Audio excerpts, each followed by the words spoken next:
Are you working in the latest version of Photoshop and you are trying to save your file, and when you just going to save your file, can you see here most of the option is missing here.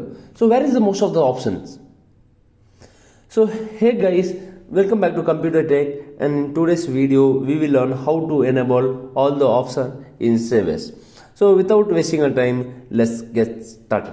So before proceeding further, just I am typing something which I am going to export, and once after typing, again I am going to File and Save As, and the option is not available here. Only 4 options is available.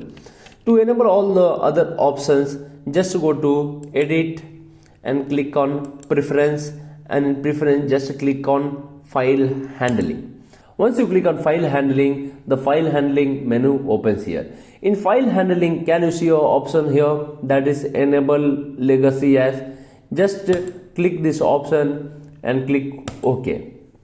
Once you click OK, the setting has been saved. Again go to File and Save As and click over here. Can you see here all the options has been enabled here. So before that only 4 options were displayed, and now all the option is displayed here.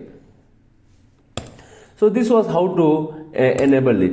Thank you for watching the video. Just like the video and subscribe the channel. If you want any technical related video like this, just comment the video and you can message on Instagram so we can create a video on that topics. Thank you.